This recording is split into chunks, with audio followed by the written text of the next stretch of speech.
নমস্কার বন্ধুরা, Swapna kitchen family ব্লগে তোমাদের সবাইকে স্বাগত জানাই। বন্ধুরা, তোমরা কেমন আছো? আশা করি তোমরা ভালো আছো। আমিও খুব ভালো আছি।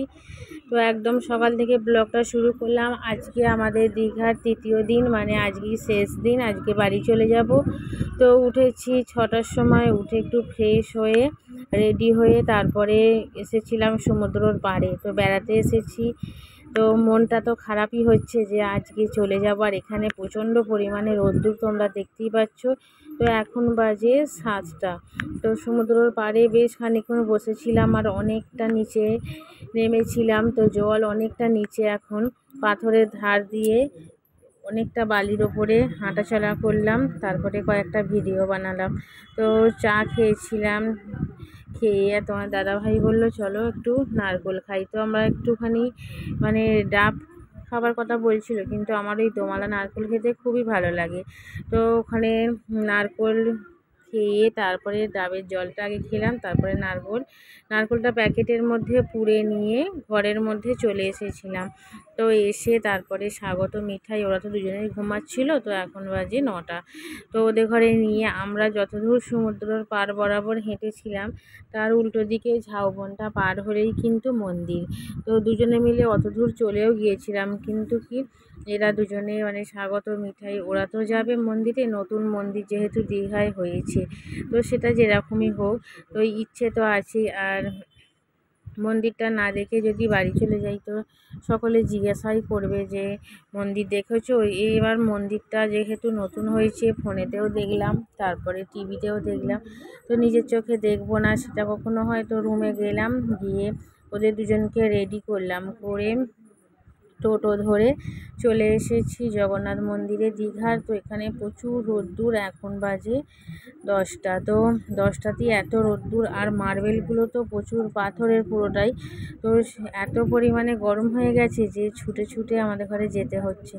ভেবেছিলাম আর একটু সকাল করে আসবো, কিন্তু আমরা সমুদ্রের পাড়ে একটু ঘোরাঘুরি করছিলাম, তারপরে ওরা দুজনে ঘুমাচ্ছিল, সেই কারণেই আমরা একটু দেরি হয়েছে। তারপরে টোটো ধরলাম। মিঠাই তো পা প্রচুর গরম হয়ে গেছে, ও তোমার দাদাভাইয়ের কোলে উঠে যাচ্ছে জোর করে। এই যে অবশেষে আমরা মন্দিরের ভিতরে প্রবেশ করছি, আর আমি যা দেখছি চেষ্টা করব তোমাদের সাথে সবই শেয়ার করতে। মন্দিরটা খুব একটা কম ভিড়ও নয়, খুব বেশি ভিড়ও মিডিয়াম আছে। আর এখানটা এই যে জগন্নাথের একটা মূর্তি রয়েছে। তো আর প্রচুর পরিমাণে পাখা লাগানো আছে, তো এখানে অনেক পাখা।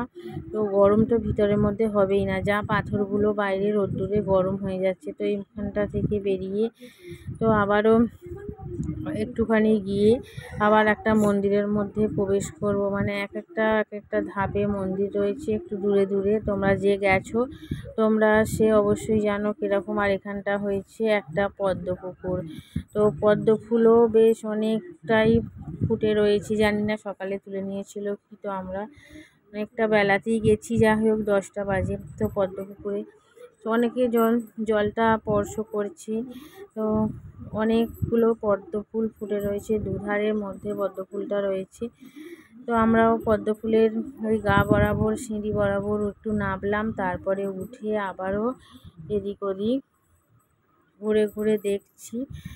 আর মিঠাই তো এদিক ওদিক ছুটোছুটি করছে। তো আর একটা ধার, মন্দিরটা চারিধারেই মানে দুধারে পদ্ম ফুল হয়ে রয়েছে, আর দুধারেই খুব সুন্দরভাবে জলটা ভালো লাগছে দেখতে। জানি না রাত্রিরের মন্দিরটা তো মনে হচ্ছে আরও ভালো লাগবে দেখতে। তো পদ্মপুকুরের গা বরাবর এসে তারপরে এই যে মন্দিরটা ঢুকলাম। এখানটা নারায়ণ আছে, মানে বিষ্ণু সাপের উপরে শুয়ে আছে। তো ওখান থেকে বেরিয়ে আরও একটা মন্দিরের মধ্যে ঢুকছি, কয়েকটা সেলফিও তুলে নিলাম, ভালো লাগছে। আর রাত্রিরে কিন্তু মন্দিরটা আরও ভালো লাগবে। আমরা তো 3 দিন ছিলাম, মানে 2 দিন তো সময়ই হয়নি যে রাত্রির দিকে আসবো। সমুদ্রের পাড়ে ঘোরা, তারপরে মাছ ভাজা খাওয়া, এইসব কিছু কেনাকাটা করা, এইগুলো করতেই সময় চলে গেছে। আর এখানে 8টায় যেহেতু মন্দির বন্ধ হয়ে যায়, তো আসার হয়ে ওঠেনি, ওই জন্যই সকালে এসেছি। আজকেই বাড়ি চলে যাব। মনটা ভালোও লাগছে, খারাপও লাগছে। মন্দিরটায় ঢুকেছি, মনটা খুবই ভালো লাগছে, আর আজকে বাড়ি চলে যাব সেই কারণে মনটা খারাপ লাগছে। তো চারিদিকে আলোর একেবারে ঝলমল করবে। রাত্রিরের দিকে এলে মানে সন্ধেবেলা এলে দেখা যাবে এটা হচ্ছে মেন মন্দির। এখানে এক্ষুনি পুজো হবে, ঠাকুরমশাই ঢুকেছে দেখলাম। তো এটা জগন্নাথ, বলরাম, সুভদ্রা তিনজনই আছে, এটাই হচ্ছে মেন পুজোর জায়গা। তো এখানটা দেখছি এই যে ঠাকুরমশাই ঢুকলো, এবার পুজো আরম্ভ হবে। তারপর ওখান থেকে বেরিয়ে এলাম, এটা আর একটা মন্দির। তো চারিদিকেই ছোট ছোট মূর্তি রয়েছে, সাজানো, ভালো লাগছে দেখতে। তো ওখান থেকে বেরিয়ে একেবারে আমরা ধোসা কিনে রুমে ঢুকেছিলাম। তো ওখান থেকে এসেছি তখন 11টা, একেবারে টিফিন নিয়ে ঢুকেছি সকলেরই। তো ঢুকে খাওয়া দাওয়া করলাম, করে চান করলাম। দুপুরে ইলিশ মাছ, পমফ্রেট মাছ, আলু সিদ্ধ, ডাল ভাত খেয়ে এবার আমরা বেরিয়ে যাচ্ছি বাড়ির উদ্দেশ্যে। তো আজকেই আমাদের দীঘার ঘোরা পুরোপুরিভাবে কমপ্লিট, ব্যাগপত্র নিয়ে সকলেই বেরিয়ে পড়েছি। তো ট্রেনে করে ফিরবো আমাদের বাড়ি আসতে আসতে। বন্ধুরা লাস্ট ট্রেন হয়ে গিয়েছিল। তো আমাদের ব্লগটা দীঘা তোমাদের কীরকম লাগলো অবশ্যই কমেন্ট করে জানিও। আর কে কে পুরীর মতো মন্দিরে দীঘার যে মন্দির ঘুরে এসেছো সেটাও অবশ্যই কমেন্ট করে জানাবে। তো আজকের ব্লগটা এখানেই শেষ করছি। প্রথম থেকে শেষ পর্যন্ত আমার ব্লগটা দেখার জন্য অসংখ্য ধন্যবাদ। তো মিঠাই দেখো এখনও পর্যন্ত এখান থেকে যেতেই চাইছে না, কিন্তু আমাদের ট্রেনের সময় হয়ে যাচ্ছে, আমাদের তো চলে যেতেই হবে। তো বাই বন্ধুরা।